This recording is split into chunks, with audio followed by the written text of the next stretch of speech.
Welcome back to another episode of Cooking with Papa. Today, I'm going to show you how to make some battered fish and shrimp with some chips and some homemade tartar sauce.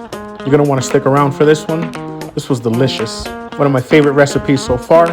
So let's get to it. So we're going to start by making our tartar sauce. Very minimal ingredients used for this. Pretty easy. Here's what you're going to need. A shallot, and we're going to chop this down really fine. We're going to get 5 pickles. These are the little baby ones. If you want to use bigger ones, do your thing. You're going to use about 2 of those. You want to chop this down, and you want to chop it down really fine. You know those chunks that you feel in the tartar sauce? That's pickles and onions. So we're going to chop these pickles down. We're going to hand out a couple samples to the taste testers, of course. And we're going to get right back to chopping. The finer you chop this down, the better your sauce will be. You don't want that sauce to be too chunky. So keep going. Once you get them about this size, you want to chop some more, but I don't really have too much time, so let's go. Next, we're going to work on some dill. It's the same thing. We're just going to chop this down, and you want this to be really fine. Okay, so now we're going to start to just combine everything into a bigger bowl, of course.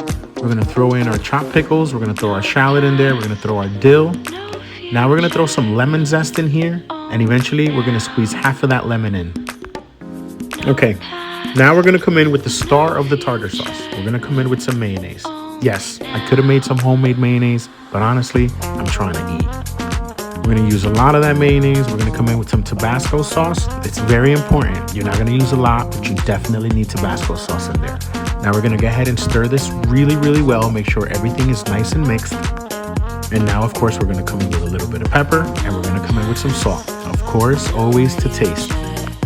Now we're going to mix really well. We're going to taste this. I felt like it was missing something. I went ahead and added the rest of that lemon, and it was perfect. Okay, let's work on our chips. I had some potatoes soaking in some cold water. This is going to allow the starch to come out. You want to slice your potatoes down really thin, literally about the size of potato chips, about this thick. Once you got the right size, you're going to put them back in that water. Once all of them are cut, you're going to change the water, add more cold water, and just leave them there, okay?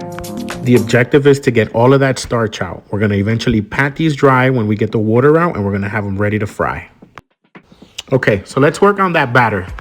Ingredients for this are pretty simple, but I definitely want you guys to follow this particular portion, okay? You want to start with 3 cups of all-purpose flour. Then you want to come in with some complete sazon, with some Creole seasoning. And now this is going to give it a little kick, but it's not going to be too spicy. We're going to add some paprika in there. And of course, some Lawry's seasoned salt. This is important. You want this to have some good flavor. We're going to do some garlic powder, a lot of garlic powder, and a little bit of Old Bay. You're going to mix this really well, and you're going to put to the side. We're going to work on our fish. We got 2 pounds of whiting fish. Whiting is supposed to be really good to be deep fried like we're going to do today. One thing I'm going to recommend is definitely have a sharp knife for this.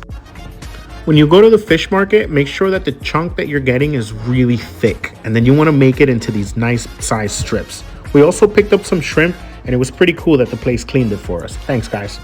I feel like everyone that makes fried food takes that deep pride in having that crunch. Well, this is what creates the crunch. You want to throw seltzer water in there. Most people throw beer at this point, but this is going to be for the kids, so the seltzer water is just as good. It actually makes it a little crunchier, in my opinion. You want to throw this in a little bit at a time.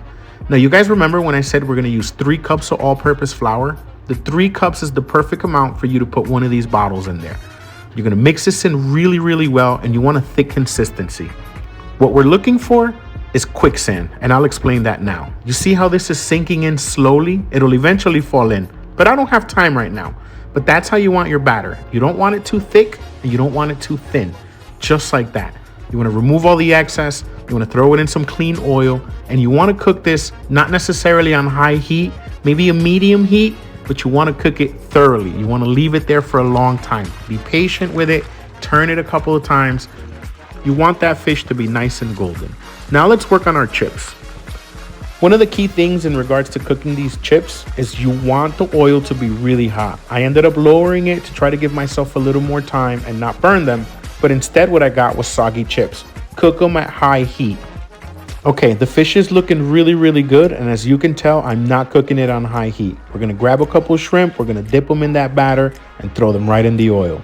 Take the fish out, let it drain out, and this is what we're working with so far. Everything looks perfect. That's how you make fish and chips. Cheers. All right, here we go. We made another video today. Today we did fish and chips. We also threw some shrimp in there. Shrimp, bang. Oh, wow.